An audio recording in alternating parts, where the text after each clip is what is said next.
Hey there guys, this is Jack Graham and I'm recording this for my science class. So, the first term I would like to demonstrate is going to be motion.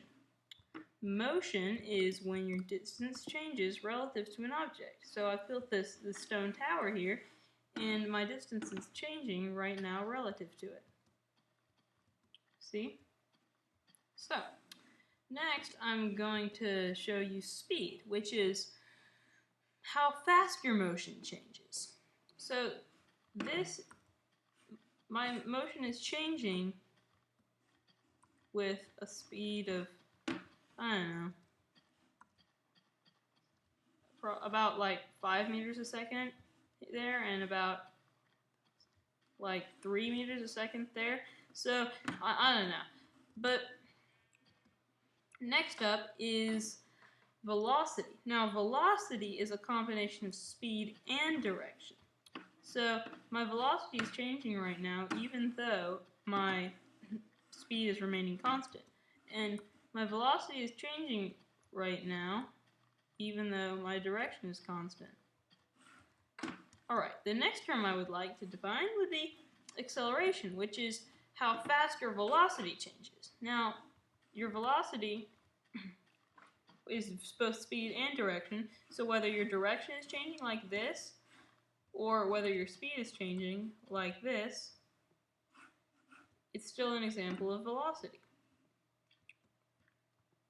Next, I'm going to do gravity, which is basically, gravity is like a force. It's a force exerted by very large objects on small objects. Like the Earth is exerting gravity on us all right now.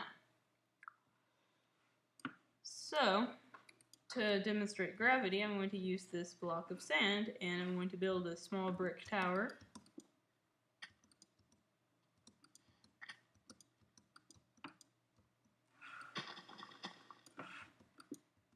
And so there. Alright, that's a fine little tower there. So gravity is, see, I'm going to demonstrate gravity right now. See, when the sand falls to the ground, that's an example of gravity. So then, which brings me to my next point, potential energy. Now let's say I were to put something under that sand. It wouldn't fall, but it would have gravitational potential energy. If I were to push that block of sand off, or if I were to destroy this little wooden plank under it, then it would fall to the ground like so. So that's what potential energy is. Then, the next one is kinetic energy, which is basically the energy of motion. So when I drop this, it's in motion, so that's just kinetic energy. Next up is going to be force.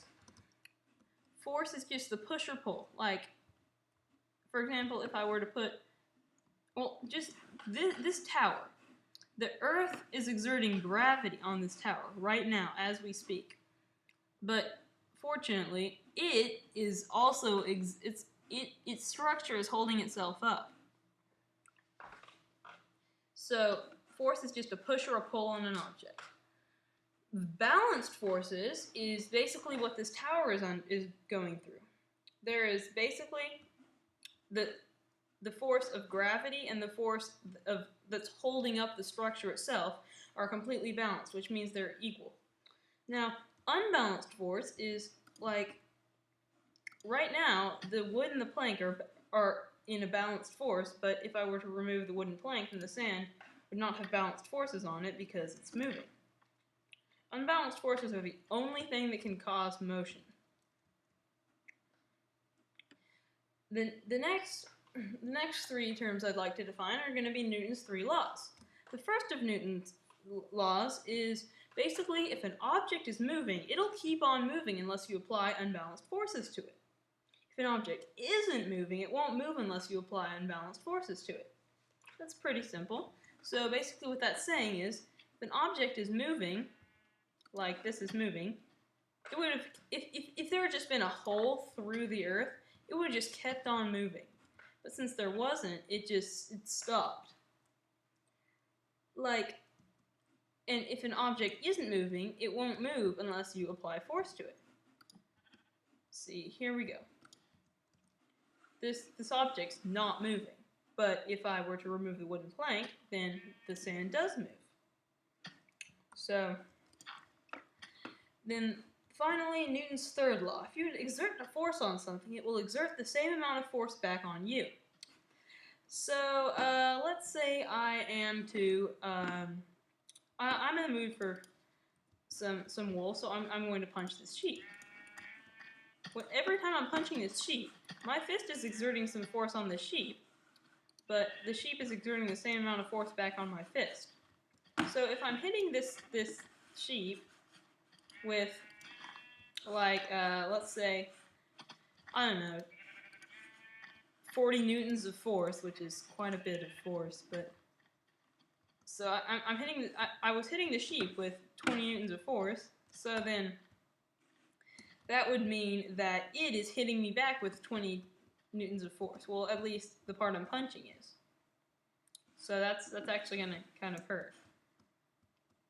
So that's the physics digital scavenger hunt of awesomeness